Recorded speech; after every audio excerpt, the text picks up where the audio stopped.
আমার অবহেলিত এলাকা শেরপুর সদর 143, সেখানে বিকেএসপির কোনো একাডেমি নেই এবং একটি মানসম্মত স্টেডিয়ামও নেই। তো জেলা পর্যায়ে আমরা আশা করতে পারি কিনা যে খুব শীঘ্রই আপনি এই ধরনের দুটি প্রতিষ্ঠানের ব্যবস্থা করবেন। ধন্যবাদ মাননীয় স্পিকার। ধন্যবাদ মাননীয় সংসদ সদস্য।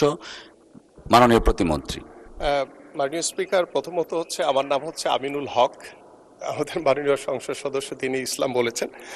আমি যে বিষয়টি ইতিমধ্যে আপনাদের সামনে উপস্থাপন করতে চাই যে আমাদের নির্বাচনী যে ইশতেহার এবং আমাদের যে পরিকল্পনা রয়েছে, আমরা তৃণমূল পর্যায় থেকে খেলাধুলাকে ছড়িয়ে দেওয়ার জন্য ইতিমধ্যে আমাদের মাননীয় প্রধানমন্ত্রীর নির্দেশন অনুযায়ী আমরা কিন্তু কাজ শুরু করেছি এবং ইনশাআল্লাহ আগামীকালকে আমাদের যে প্রথম যে নির্বাচনী ইশতেহারে যে খেলাধুলাকে পেশা হিসেবে প্রতিষ্ঠা করার লক্ষ্য নিয়ে আমরা বাংলাদেশের জাতীয় সকল ক্রীড়াবিদদেরকে বেতন কাঠামোর আওতায় এনে তাদেরকে ক্রিয়া ভাতা প্রদান করতে যাচ্ছি। ইনশাআল্লাহ আগামীকালকে এটি শুভ উদ্বোধন হবে এবং ক্রিয়া কার্ড এবং আমাদের জাতীয় বীরদেরকে যারা বাংলাদেশের জন্য সম্মান বয়ে নিয়ে আসবে তাদেরকে আমরা সর্বোচ্চ সম্মান দিতে চাই। সেই লক্ষ্য নিয়ে আগামীকালকে আমাদের সেই জাতীয় ক্রীড়াবিদদেরকে সংবর্ধনা অনুষ্ঠানও সংবর্ধিত করা হবে তাদেরকে।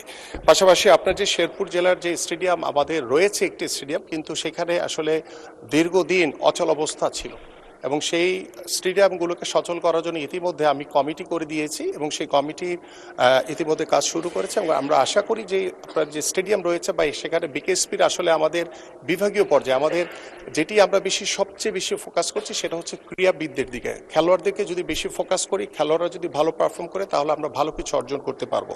কিন্তু আমরা অবকাঠামোর থেকে আমরা খেলোয়াড়দের দিকে বেশি মনোযোগী। বাট বিকেএসপি হয়তো বা আমরা বিভাগীয় পর্যায়ে রয়েছে, আমাদের জানেন আপনাদের যে ঢাকার সাভারে রয়েছে, কিন্তু আমাদের যে বিভাগীয় শহরগুলো যে বিকেএসপিগুলো এখনো সচল না সেগুলোকে আমরা সচল করার চেষ্টা করছি। বাট আপনার এই শেরপুরে এখানে আমাদের যে স্টেডিয়াম দরকার এবং আমরা প্রত্যেকটি উপজেলায় মিনি স্টেডিয়ামও নির্মাণ করছি এবং প্রথম পর্যায়ে প্রায় আমাদের 125টি স্টেডিয়াম নির্মাণ করা হয়েছে এবং 201টি আমাদের দ্বিতীয় পর্যায়ে চলমান রয়েছে। পরবর্তীগুলোতে আমরা করব।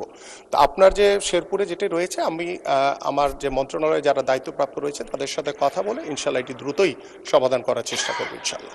For more updates, subscribe to our YouTube channel and click on the bell icon. Follow us on Facebook and Instagram.